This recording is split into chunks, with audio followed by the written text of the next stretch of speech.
10 goes outside row number 3. Row number 4, it's Austin Torgerson, the Medford, Oregon driver in car number 88. Welcome back, Dason Pursley driving the 2J from Locust Grove, Oklahoma. He'll start 8th. Row number 9, Parker Perry from North Vernon, Indiana, the 43. And Cody Key, this year's Cali Cup champion, dominant out there at Lemoore in October. He starts 10th in car number 56M. He's out of Fresno. Well, we talked about Tanner Thorson, but Tommy Koonsman had the shootout of his life last year, locking into all 4 of the Stock and Outlaw A main events in that 21T out of Pennsylvania. Resurgence out of the East Coast the last couple of years. He's kind of led the charge with both him and Alex Bright as well. So pretty interesting to see kind of him starting on the outside front row. You know, he has to win this thing to kind of set himself up to make himself eligible to move on and possibly get in the show again. Yeah, it's going to be an absolute dogfight here to turn 1, and I don't know that he's in the favored starting position on the outside row with a little bit of a rework on the bottom and some on the top, but he's going to be hung out in the middle. So he's going to have to be really smart here on this race or on the initial start and try to get that run down in turn 1 and put a big chop on Eric. Winning this heat race is worth 100 points in the grand scoring scheme. If you win it from the pole, it's worth 105. If you win it from second, 110. If you win it from third, up by 5 points per position on backwards. If anybody else makes a big charge from deep in the field up into second, we'll try to give you their point score as well. Again, the average was 74.5 over the last few years, according to Wikipedia. Brian, thank you so much for the stats. If you guys want a really interesting Twitter follow during this, Wikipedia, it's at Wikipedia _ is his Twitter handle, and he has got all of the stats that are fit to print over the course of the shootout and the Chili Bowl Nationals, which will be seen in its entirety here on FloRacing. You're going to see something interesting here, guys. They're going to spread these cars out in hot lap, and why that's a big deal is because these guys have so many cockpit adjustments inside the car. They can play with their shocks, they can play with their wing, panhard bars if you got them. Anything you can think of, these guys can play with inside the race car. Get a few hot laps here to really dial your car in. That's big for somebody that kind of knows what they're doing, especially a guy like Tanner Thorson, who doesn't have a ton of micro laps but has a ton of knowledge. So interested to see what guys go here on these few hot lap sessions, try to get the top side worked in, kind of get the bottom worked in and make your own groove. Our broadcast is brought to you by Hyper Racing, and the Hyper Racing cars, if they're on a birdcage car, have adjustable bird cages as well, so they can go through and make an adjustment on their roll center with that. We'll see what they can pick up and do as you're seeing them get some green and yellow laps out and around the racetrack. That's a look at Dason Pursley in the 2 car. Kind of a new look for him. We've seen him in the Keith Kuhn stable, Sawyer chassis, now in the 2J brought out of California in the 10J car. So new feel, new look for Dason as he's making another run here at the Tulsa Shootout, and also a new look for him at the Chili Bowl. Going to drive the 19AZ for Reinbold Underwood Motorsports and team up with a couple guys there. So kind of a lot of moving and shaking this year with guys bouncing around. Yeah, it's so good to see Dason back. First time at the shootout since his pretty horrific injury out in 2021 in the midget out West Coast Swing, and took the year off obviously for his recovery. We saw him make an appearance last year, got the fans on their feet. It was really cool to see Dason, kind of his hometown, his home area, kind of embrace him back here at the racetrack, and good to see him back. And yes, he is splitting time, has that 2J car for the Outlaws. He's got Keith Kuhn's, the Bullet by Sawyer, the familiar 71K for the stock classes, and of course, like Clint mentioned, a new ride for the Chili Bowl. So things looking up for Dason Pursley. He's now a hired gun, and that's kind of what he wanted to do. Yeah. So from the front row, the blue with white and red, Eric Braunmeyer driving the 1E. He has got his work cut out for him with the stud, Tommy Koonsman, on the outside of him in the red, white, and black number 21T. They make up the first row. Hayden Wise, that's the daughter of Josh Wise from your NASCAR ranks, on the inside of row number 2, good-looking car, and then Tanner Thorson outside of Hayden, starting 4th. I think it's so cool that Hayden's here racing, and probably not a tenth of the people inside this building realize how big of a deal Josh Wise was back in the day. How phenomenal he really is. I spent a little time talking with Gavin Boschel and his dad, and Gavin being affiliated with the Chevy development program and Josh being a part of that has been huge for them. And they just go on and on about how insightful Josh is, how it's not necessarily about winning every race, it's about building your racecraft and your knowledge. And Being somebody that watched my dad race midgets when I was younger, and Josh was a part of that kind of in the mid-2000s there, he was pretty phenomenal, and definitely one of the guys that I looked up to as like a hero of my day. So cool to see, all kind of come full circle with Josh's kid here racing. Absolutely. Got a chance to watch him race the midget at IRP on the pavement, which was pretty cool for Alex Bowman, and certainly does a lot in the racing community. But Hayden's doing a great job in her young racing career out at Millbridge Speedway there in Salisbury, North Carolina. And again, it's really cool to see the names that, we saw Chuck Gurney here. We have little Tate Gurney's running. So the familyness of the sport is really seen here at the shootout.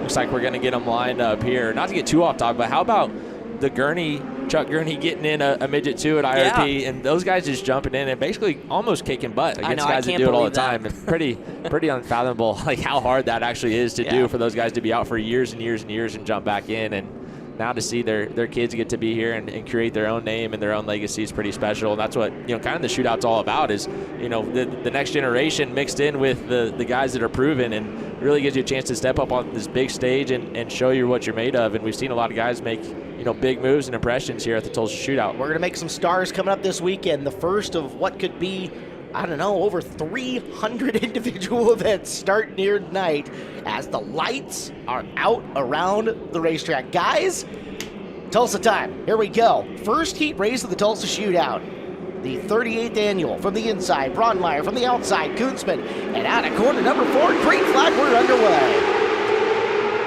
In the corner, number 1, Braunmeyer down on the inside. Kunzman's gone up to the top. Thorson's advanced to 3rd. And that is Barrett in the 10 car trying to sneak up and around Wise for 4th position on the opening lap. Braunmeyer leads. In 2nd is Kunzman. Thorson chases in 3rd. Really good move by Dason Persley, able to get up underneath as we got one spun around facing the wrong direction. And that is going to be the number 12 machine. I believe Frank Galusha turned around backwards. His axles broke. He's done in this event. He got sideways there, and someone caught his left front and snapped the axle right there. You could see it, and that's just a tough break right there for Frank. A slight mistake that turned catastrophic for him. Galusha started 5th in this and had been going backwards just a smidge early on in the contest. To give you an idea, he'll be the 10th out of 10th finishers, and 5th to 10th scores you a whopping 29.5 points. Galusha way behind the 8 ball now.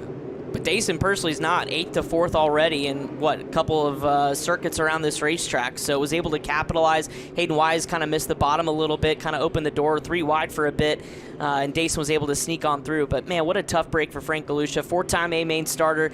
Again, long historic career throughout his micro ventures. Now kind of part-time, running EMI and kind of getting that business to where he wants it to be. But always good to see him here at the shootout. Also one of the tallest race car drivers I think we have here.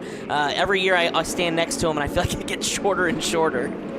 Tommy Kunzman didn't get the start he wanted there for sure. He was kind of forced to go to the high side, and I didn't think it was that bad of a line. I'm interested to see if he goes back to the top here in 1 and 2. I'd have to imagine he would, knowing you pretty much have to win this heat race and it's over. And Thorson looks pretty good on the bottom side, but I really think Tommy's got the best car right here. Braunmeyer leads, Kunzman 2, Thorson 3rd in the white and blue, number 29. Then Persley up into the 4th position as we go back to green off the 4th turn.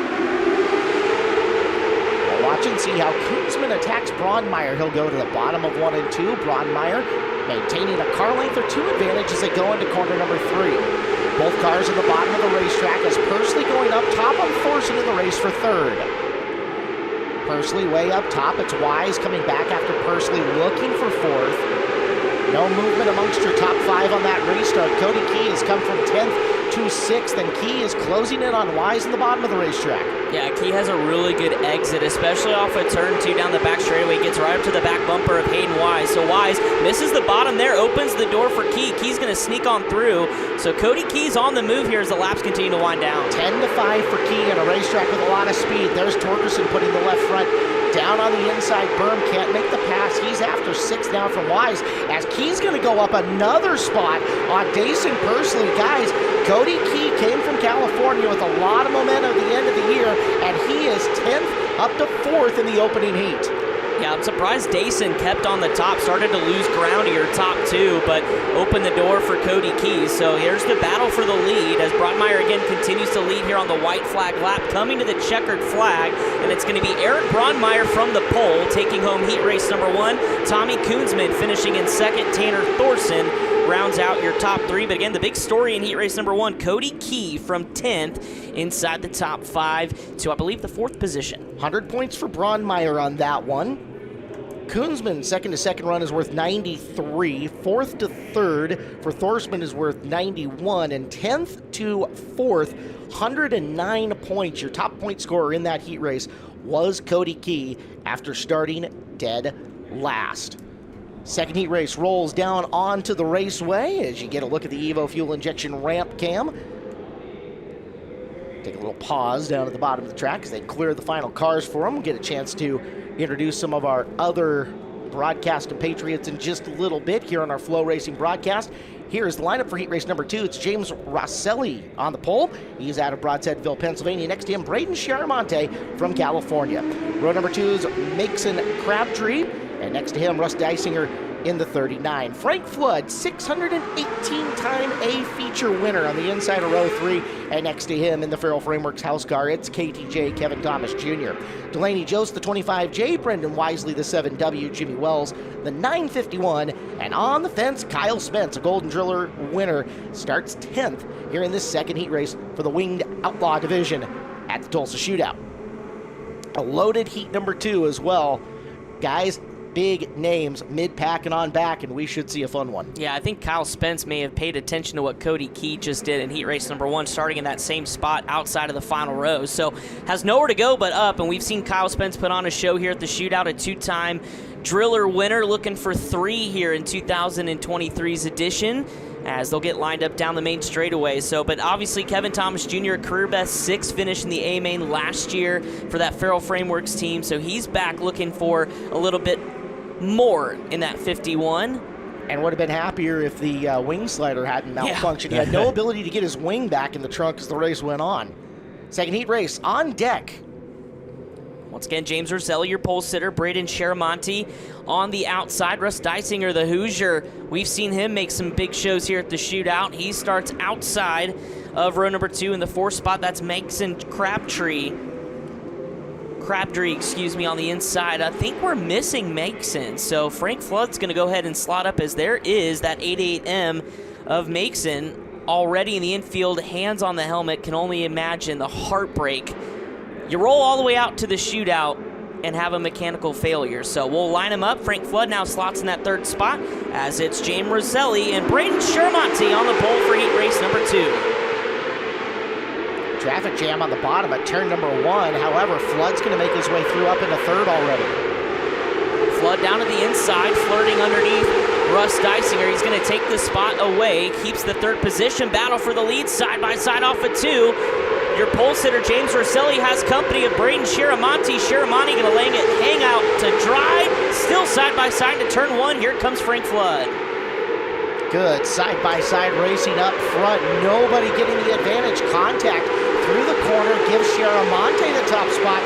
Down to the bottom, closes the door in turn number 1.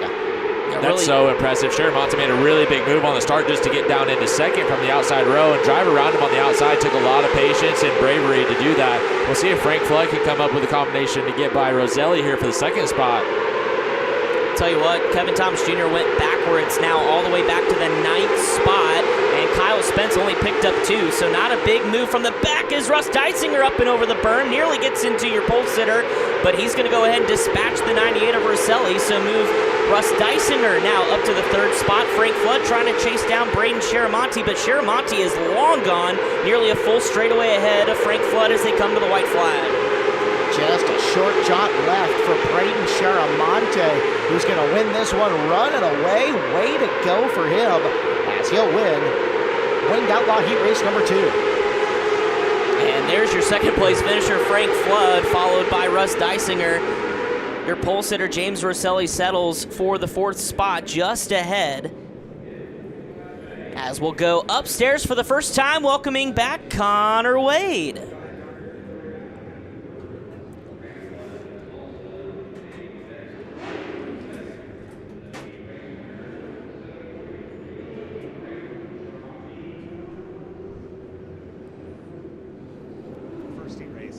it's such a relief. I mean, it takes weight off your shoulders for sure, and you don't have to work your way through all of the after suit and all that stuff. Tommy, this was really good. We saw you kind of drive away from it there.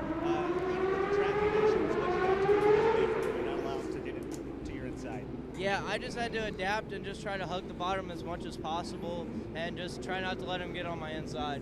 Way to represent the Illinois boys. Eric Braunmeyer wins heat race number 1 for Winged Outlaw. He hails from Godfrey, Illinois. We move on to heat race number 3. That's hit the racetrack now, and your lineup will look like this. On the pole, it's Connor Wolf from Lafayette, Indiana. Aiden Langang from Coal Valley, Illinois, going to be outside of him. Colin Mitchell in the 3C, Jason Friesen in the 1F, then Brett Osborne in the 99, and Brody Wake in the 787. Bailey Spitulski, the 29P, Logan Heath in the 14L, Matty Jernis in the 14G, and Chance Crum in the 87X. A couple of former Washington kids making up the last row, as Crum now living in Indiana and Jernis now living in Oklahoma, starting 9th and 10th. Yeah, good opportunity for Chance Crum to get some more laps before the Chili Bowl, and in a pretty good hot rod as well, running that CB Industries car. Chad bringing another stable of cars here to the shootout before he'll do so for the Chili Bowl Nationals. Madeline Jernis, you just mentioned, we talked about Frank Flood at that last heat race. He's kind of starting his development. Madeline is one of his drivers up and coming here in the micro ranks as the lights are out and we're set to go green. Heat race number 3 is underway. Wolf on the inside, running one of the concepts as we got our first car up and into the wall. It is Mitchell, and we'll see our first caution flag of the event. Pretty significant damage to that 3C. The driver out of West Lafayette, Indiana. I'm assuming a Purdue Boilermaker fan, but not a fan of hitting the wall here at the opening circuit of this heat race. Colin Mitchell got his feet wet in some midget stuff this year. Made the trip out to Sweet Springs, Missouri to run a midget a couple times, and looking to grow his racing career. Off to a tough start here at the Tulsa Shootout. Nose wing askew, front end damage for sure. Yeah, a lot of toe out there. He's got at least one bent or broke tie rod on the front of that thing. The hook will make its way out there as you get a look from our turn 1 cam. Some of the best shooters in the world with us this weekend for motorsports, including Jeff Converse, who's in the turn 1 cam. Welcome back, Jeff. Nice to have you here. Of course, Dean and Jeff up on the top are excellent shooters from up top. Jeff Christensen and Dean Mills. We've got Nate Hartman on the infield here tonight, as we're going to get a look at our first instant replay brought to you by Ibach Springs. Mitchell came up racetrack, freezing nowhere to go but into his rear bumper and then into the wall. I'd like to see that one more time. I almost feel like something happened before. Like, look at Colin just take kind of a hard right. His steering wheel, guys, look, his steering wheel's off. His steering wheel fell off. He didn't have his steering wheel clicked on. If we can see the replay from that angle one more time, we'll see his steering wheel come off, and that's why he started up the track. Yellow light's still on, yet everybody gassing her up and thinking that we're going to go to green flag action here. So we'll cue it up one more time, the Ibach Springs replay, and look inside the cockpit. Watch his orange steering wheel. It's MPI. You'll see it. In his it's hands off already. right there. Oh, yeah, he's holding it. Yeah. He was trying to turn, but she wasn't connected to anything. Try this one again with Wolf on the inside. And Line Gang on the outside. And early on, it is Wolf from the bottom into the early advantage down the back straightaway. Freezing in the 1 car. Chasing after the 99 of Osborne. Osborne up on the back of Line Gang. He'll go to the top, and out of nowhere, there's Chance Crum. 10th to 4th. Barrels to the inside. He's got the spot. Crum has been good here at Expo Raceway before. First time racing for Boat, and he's already making a big move up the heats. Yeah, that car looks really good on the bottom, nice and squared off the corner. He's able to capitalize. A couple cars near the back kind of got together, but he's already tracking down the driver ahead of him here in that number 1 machine of Jason Friesen. Friesen, the veteran, knows got to hug the bottom of the racetrack in the early heats. Going to make Crum try to drive around him and not make the big mistake, as 2 to 3 car lengths separate them. We'll go split screen for you with your leader up front and Wolf in the 0. There's Crum to the inside. Friesen made the mistake, opened the door, and Crum ready to step right through it. He's into 3rd. Yeah, Crum patient on the bottom there was really good. I am starting to see some slickness getting into turn 1 and kind of off of turn 2, so maybe the top side coming in, but right now Chance Crum's having a look at 2nd place, which would be a huge run for him. 10 to 3rd's worth 121. He'd be a huge leader on points, and now 10 to 2. Chance Crum putting on a show, 133 points as they come to the checkered flag. Wolf gets the win. Wolf wins, but there's the story. Crum 133 for the driver of the Rudine Racing National Midget. And this weekend working for Chad Boat and already putting on a big show was Chance Crum. Let's go upstairs to Connor Wade. Braden Shiramonte got it done in heat race number 2 for Winged Outlaw. Braden, saw you run on the top a little bit there to get that lead early on in the race. Do you feel like the top groove is starting to come in here early on in the Winged Outlaw heats? Yeah, it was close to being faster. Just whoever keep their speed up the most, I knew I couldn't pass them on the bottom, so had to find another way around them, and the top just worked out good enough to get around them, and then got back to the bottom and just stayed that line for the rest. Well, we know you're going to be a lot of fun to watch this week. Coming from California, 9th in the stock non-winged A main last year. We'll see what he can do here this year's Tulsa Shootout. Thank you, Connor. As heat race number 4 on the racetrack, Jensen Beach, Florida, Zach Gorski, your pole sitter. Trevor Klein out of North Carolina is your outside pole sitter. Sean Jones, Ryder LaPlante, your top 4. Will go through the rest of the lineup as heat 4 is underway. Jones was looking to the inside on the 55 of Klein. Klein denies him, and we did not like that start. We're going to try it again. And that'll give us an opportunity to figure out who else is in heat race number 4. So you figured out your top 4 starters. Caleb Pence in the 8P out of Sallisaw, Oklahoma will roll off from the 5th spot, starting 6th at 33L of Like M out of Phillipsburg, Kansas. Jackson Lauterball out of the Hoosier State out of Kokomo in the 29L is the inside of row number 4. The outside, Craig Ronk, your defending Outlaw Wing champion, and your final starters, Jackson Kunkel and Bryce Comer. So keep an eye on the 94C. Sean Jones now in the front row. You get one shot at it around here. We'll see what Trevor Klein does this time. Up and over the berm. Jones collects Klein, and calamity in turn number 2. Car stopped on the racetrack. Bryce Comer is there. And that's how not to take advantage of a front row starting spot. And that's a tough break for Trevor. I know this is one of his cars that wanted to start deeper, but now he's going to have to tag the tail. I don't know that he stopped there. It'll be interesting to see if they score that as he stopped and was apart, or if he kept his tires going. Zach Gorski back under power. Another car collected in that. Your scheduled pole sitter. And it looks like Klein is moving back. As we look at the iBox Springs instant replay, watch your pole sitter collects the left side on the berm and just no steering ability. Collects Klein, and then everybody frantically trying to miss. Look at Craig Ronk all the way up on the fence trying to get around the accident scene. Well, you can see Klein is fighting to be up front. He thinks that he kept that car going and does not want to get tagged with a caution and a spin out here.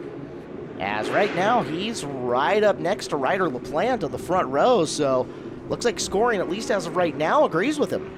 Yeah, I don't see Terry Maddox out there pointing for him to move. And again, Clint, you said it looked like he didn't stop, so really, yeah, I think that's a huge thing, here with the micros, is the ability to grab the clutch and keep at least your motor going so that you can try to take off as soon as you get freed up from that incident. And that's kind of a veteran move there by Trevor to have that instinct to keep it going, because if he stops there, his week's essentially over in this class. So this is important from a point scoring perspective. We mentioned it every year, but it's worth repeating. Your position that you start from is judged by how they form up on the initial run to the green flag. And now Klein goes to the back. So Ronk, who was 8th at the drop of the initial green flag, gets credit no matter where he starts this restart from for starting 8th originally in this heat race. And with the incidents that have happened and the penalties that have happened, Craig Ronk's already moved up several positions. I believe he's going to line up in the 5th spot now, so started 8th, and without really completing a lap has already picked off 3. But again, tough break for Trevor Klein, a former track champion at Millbridge Speedway. His brother Nick Drake, a perennial Chili Bowl entrant. He'll have to come from the back. So we'll try it again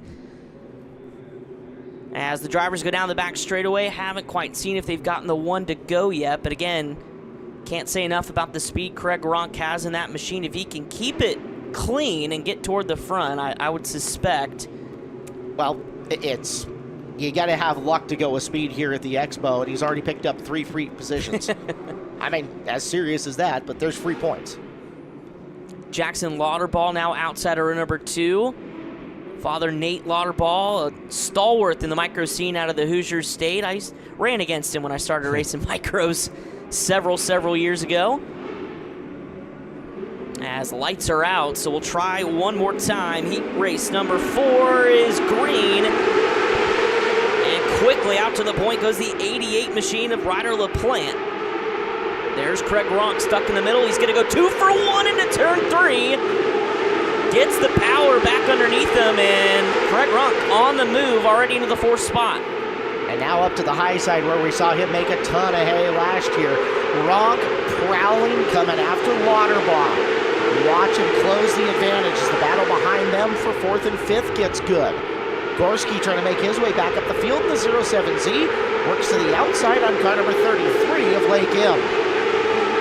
And Gorski's going to get the spot. M's going to go backward as M drops another position. Here comes Klein trying to rebound. Needs to get back up to 2nd. It's got a lot of work still to go. Coming out 4 laps to go. As LaPlante beginning to pull away as Klein continues to battle Ryder LaPlante, the driver out of Cholera, Oklahoma. And look back at Ronk. So this is the battle for 3rd. Craig Ronk, remember, credited with starting 8th. If he can pick off 1, he should be in really good shape. But Jackson Lauterball not making it easy here as they're about to come to the white flag. I think Craig Ronk has a really good liner on the top side of 1 and 2. It's just 3 and 4, you can't make the move. He's really close right here coming to the white flag. We'll see what he can do with Lauterball. Final time into turn 3 and 4. Ryder LaPlante started 4th, takes heat race number 4. Craig Ronk slips up off the bottom. He'll settle for 4th. As Lauterball, who started back in the 7th position, is credited with that spot in 3rd. 115 points for Ryder LaPlante, a very good race for him. And guys, say what you will about the racetrack, but that's the first time Craig Ronk has looked mortal in the last year as we go up top to Connor. Well, he missed last year due to COVID, but now he comes to his first Tulsa Shootout, and he's done his first Tulsa Shootout heat race win. How cool of a feeling is that to come here for the first time and win the first heat race? It's pretty nice. I mean, I started on the pole, which I really didn't plan on doing, and I just had to win. You can't really do much about it. You can't go back in spots. You'll be starting like way back in the field. Well, starting on the pole and winning a heat race so very important, and Connor Wolf did a great job of doing that. We'll send it back to you guys. All right, Connor. We get ready for heat race number 5 here on the field. Another look at the Evo injection ramp cam. Goodness gracious. That was loud. Pole sitters Matthew Francis out of Mooresville, North Carolina in the 16. Ashton Torgerson, car number 2 from Medford, Oregon, make up the front row. Austin Taborski in 44T and Lane Warner in 122 as California takes on Missouri in that second row. Cole Tinsley out of Missouri in the double OT and Zach Wiggle in the 86. Then Eli Adams, the 95A, Gage Laney in the 22R, Emerson Axum, the 47B, what a show he put on last year, and Ryan France in the 7F make up your 10 cars going for 8 laps. Guys, we both remember the Emerson Axum show that was Saturday night of the shootout last year as, boy, he sold some t-shirts, did he not? Yeah, absolutely. Put on a heck of a show for all of us and laid it all out there. And I know he's coming back with the same attitude this year. I talked to his dad, Joe, and he said, if Emerson stops going for those race wins, if it involves, ballparking a race car, whatever it is, he said, that's when I'm going to stop helping them. So they're here with the motto of, we want drillers and nothing less. So he could be really exciting coming back here. We saw the top side of the racetrack and at least turns 1 and 2 coming in a little bit. So going to have some options here to drive by some guys, but got a lot of really good cars in front of him. We talked about making stars. It was a star-making turn for Axum as he was the Winged Outlaw winner a few seasons back. We're ready to go racing. Has a nice jump on the outside for Torgerson. Torgerson into the early lead. Contact, and they'll play pinball in through the back. Everybody seems to drive through it. And lap number 1's in the books. And Emerson drove right through the middle of that, picked off 2 and 1 shot as you look at Matt Francis trying to rebound up on the berm. Around goes Zach Weigel in the CB Industries 86. There's Axum in the 47. up top, letting her hang out to dry, and he's going to go around Matt Francis, so move Emerson Axum now from the last row already inside the top 5. Gage Laney trying to pull an Emerson Axum impression by following him right through. Had to get on the binders and hold off. Up ahead, Taborski in the 44, Weigel in the 86. There's Axum looking to get involved. He'll go top shelf, turn number 3, carries the cushion the whole way around, makes the pass, and another spot forward for Axum as he's up into 3rd. I don't know if he's done yet. He has time to possibly grab the 2nd position as Axum again now setting his sights on the Zach Weigel machine. Weigel out of Belpre, Ohio, running Millbridge Speedway, has a win this year. But he's got company in the form of Emerson Axum. Your leader, Ashton Torgerson, is gone. So the battle here is going to be for 2nd if they can get close, as Torgerson with the Rowdy Energy sponsorship on that 0-2 takes the white flag. Weigel did a good job of getting far enough away from Axum that Axum's going to have to throw a Hail Mary here in the final lap to do anything. I think he's just straight up too many car spots back. Weigel's got enough speed, so Torgerson's going to win. Weigel too, but still a good run for Axum, taking 3rd. So Torgerson with 105 points there, a nice run for him. Weigel a 6th to 2nd run. And Axum 9 to 3. I will get you all of that as you see an injection cover coming off one of the cars. That was Laney's. So looking at your points matrix coming out of that one, again, 105 for Torgerson. 6 to 2 worth 113, 9th to 3 worth 116. So Axum ends up the high scorer there. So we'll check in once again our Pit Stop USA interview at Connor Wade. If you followed micros in Oklahoma the last couple of years, you've definitely heard the name Ryder LaPlante. Ryder took advantage of the front row sitters getting together there on that initial start. How'd you get by them and take advantage of their contact? Just patience, you know. Just rolled the middle and they screwed up, so I had to take it. Ryder LaPlante started the A-Main in Winged Outlaw last year. His quest to do the same this year, off to a good start, guys. Simple as that. You take advantage of mistakes as the Outlaw Wing Micro Heat Race number 6 is on the racetrack. All right, Taylor Morgan and Chris Parmley are on road number 1. That is the all-time winningest driller guy in the history of micros here in the shootout. Blake Hahn, Brent Woods making up row number 2. Jed Hayes and